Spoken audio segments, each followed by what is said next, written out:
no-bake blueberry cheesecake.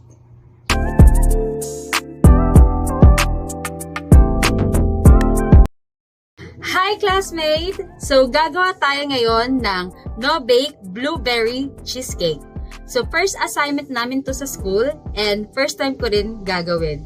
So halo ang kaba and excitement talaga. Tara, simulan na natin! So unahin natin ang ating crust.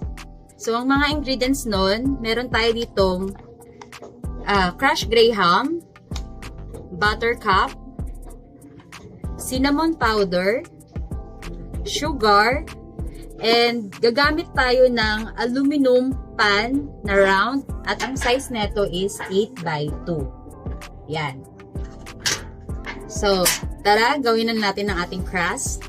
Combine na natin ang mga dry ingredients. 1/2 cup na crushed graham, 1 tablespoon na white sugar, 1/2 teaspoon cinnamon powder.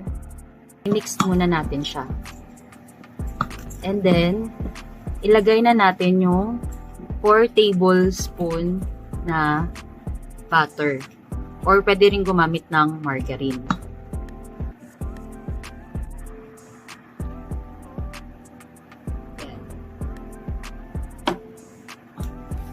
Then, mix natin ng mabuti.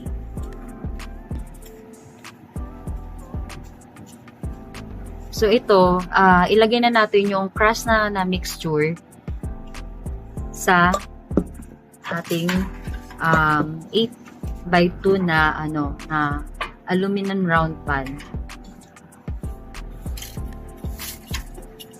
I-press natin and pack it tightly yung crust mixture na to gamit ng ating spatula. After nito, ilagay na natin sa chiller or i-ref na para mag-set na siya.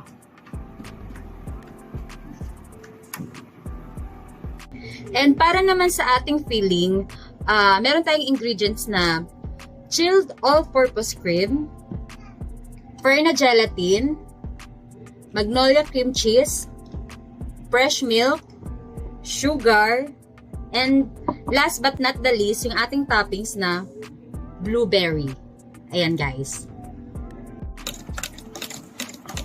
So ito na yung APC natin na chilled APC. So i-whip natin para mag-double size. And then after nun, lagyan natin ng 2 tablespoon na sugar. Ayan. So i-mix lang natin guys.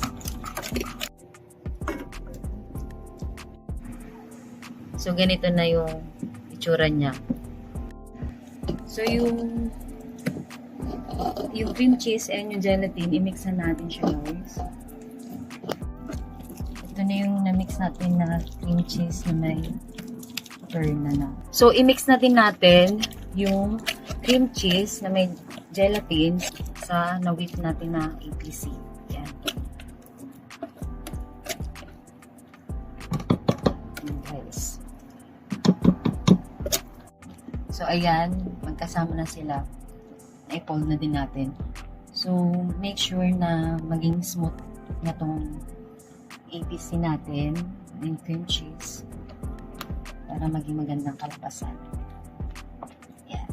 So, ilagay na natin siya dun sa nagawa nating crust. Then, ayan.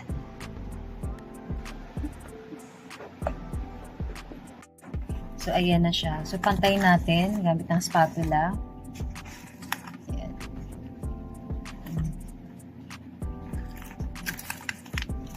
So, ayan. Okay na siya. So, ilalagay na natin siya sa ref para mag-set at tumigas na. And then, see you later. So, ayan na siya. So, yun, nalagyan na natin siya ng blueberry toppings. So, ayan. Gamit tayo dito ng spatula, guys. Diba?